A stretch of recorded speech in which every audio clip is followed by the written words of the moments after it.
Halo, assalamualaikum warahmatullahi wabarakatuh. Bertemu lagi dengan saya Ririn di channel Mata Hati Korea. Nah, kali ini untuk teman-teman, terutama yang mau cuti, ini ada undang-undang baru ya, undang-undang atau aturan baru ini. Nah, reentry kan kalian yang cuti kan diwajibkan untuk membuat reentry permit ya, dan kalau ada surat itu bisa kembali lagi ke Korea. Nah, jadi untuk teman-teman yang pulang setelah tanggal 1 Juni tahun 2020, ini semua orang asing yang cuti dan balik lagi kembali ini kan harus wajib ya. Maksudnya di sini itu orang yang cuti itu semuanya kan mempunyai ID card ya. Nah, nomor identitas asing. Nah, di sini kalian yang telah terdaftar dengan nomor identitas asing itu kalau mau cuti wajib untuk membuat reentry permit ya. Nah, untuk yang pulang tidak membuat surat reentry permit ini, maka ID card dan data pribadi akan dihapus ya.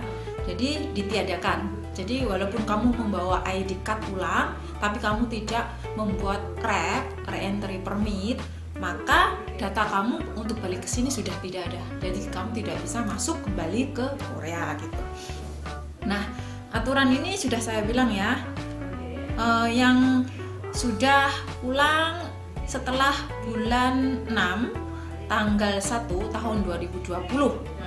Nah, aturan ini dikecualikan untuk A.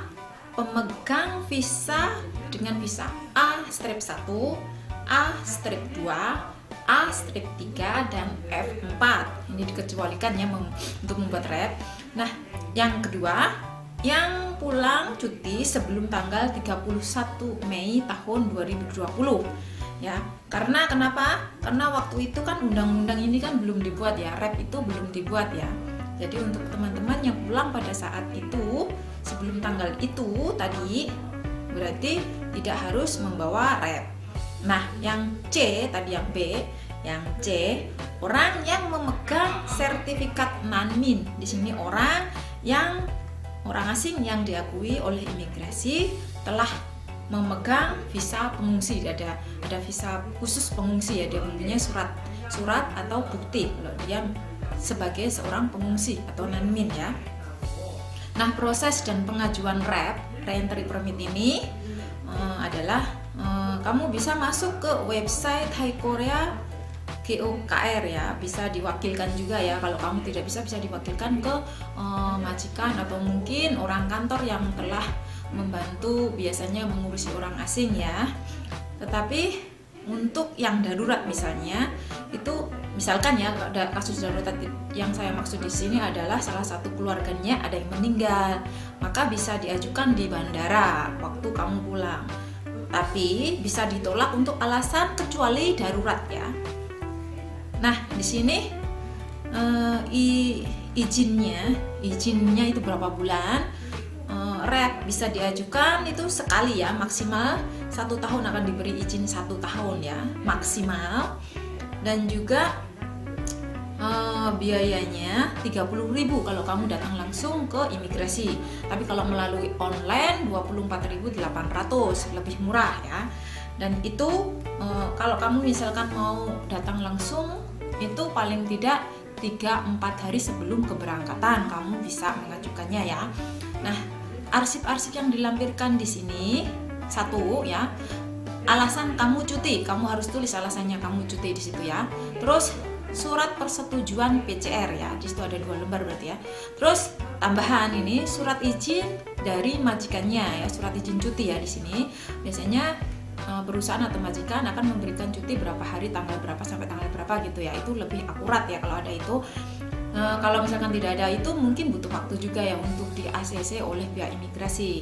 Nah, untuk teman-teman juga banyak pertanyaan, kalau misalkan dalam proses pindah atau sedang mencari pekerjaan, apakah bisa cuti? Nah, saya jawab di sini, cuti bisa, asalkan kamu juga mempunyai tempat nanti karantina dan juga tempat kalau kamu itu di sini di Korea ada alamat tempat tinggal. Nah, alamat tempat tinggal itu harus dibuktikan dengan kontrak kerja ya. Bisa dengan teman kamu, tapi harus membawa ID card yang bersangkutan yang telah mengkontrak rumah atau alamat tersebut.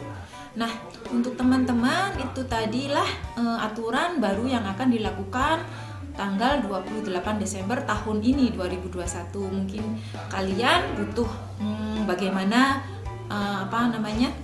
untuk mencetaknya juga, itu nanti semua bisa kamu cetak dalam bentuk online ya di situ. Kalau misalkan sudah di ACC kamu baru bisa cetak ya.